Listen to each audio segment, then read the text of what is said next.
Assalamualaikum warahmatullahi wabarakatuh. Perkenalkan, nama saya Reza Zulkarnain dengan NIM C0D01947 dari Prodi Perpajakan kelas F.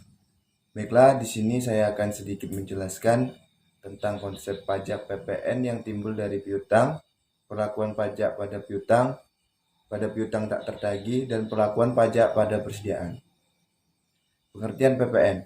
Pajak pertambahan nilai atau PPN adalah pungutan yang dibebankan atas transaksi jual beli barang dan jasa yang dilakukan oleh wajib pajak pribadi atau wajib pajak badan yang telah menjadi pengusaha kena pajak atau PKP.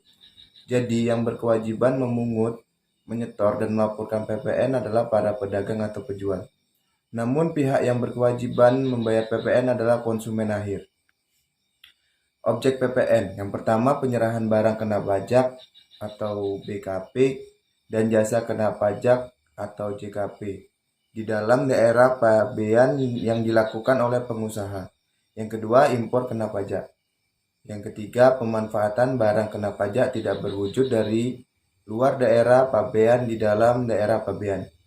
Yang keempat, pemanfaatan jasa pajak dari luar daerah pabean di dalam daerah pabean. Yang kelima, ekspor barang kena pajak berwujud atau tidak berwujud dan ekspor jasa kena pajak oleh pengusaha kena pajak atau PKP. Tarif PPN. Tarif PPN menurut ketentuan Undang-Undang Nomor 42 Tahun 2009 Pasal 7 yaitu tarif PPN atau pajak pertambahan nilai adalah 10%.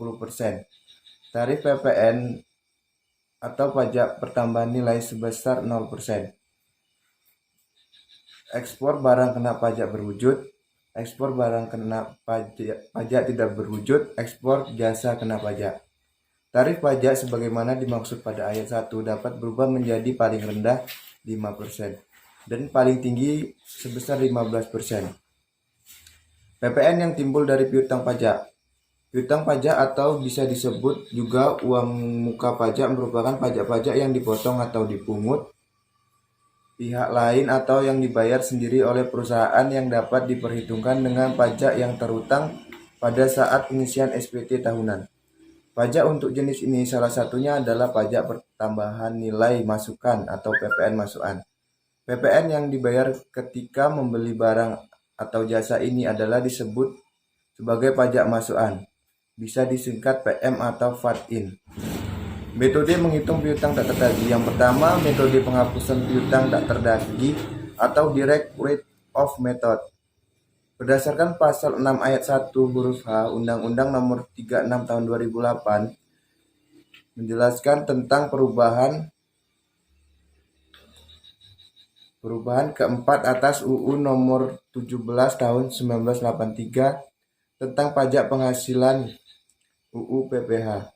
Piutang yang nyata-nyata tidak dapat ditagih dapat dibebankan sebagai pengurangan penghasilan bruto dalam menghitung penghasilan kena pajak.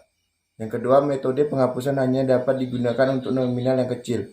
Metode ini melibatkan penghapusan langsung ke akun piutang sehingga Anda perlu mempertimbangkan syarat penghapusan piutang tak tertagih kepada konsumen. Dengan demikian, beban piutang tidak menjadi kerugian perusahaan sehingga secara langsung piutang tidak tertagih ini tidak menghasilkan pendapatan dan menurunkan laba. Yang kedua, metode penyisian piutang tidak tertagih.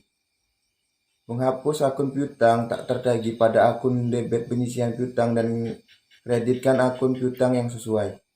Untuk nominal yang besar, metode pencatatan piutang tidak tertagih ini lebih sering menjadi pilihan. Baiklah, cukup sekian yang bisa saya sampaikan. Kurang lebihnya saya mohon maaf. Wabillahi taufiq wal hidayah. Wassalamualaikum warahmatullahi wabarakatuh.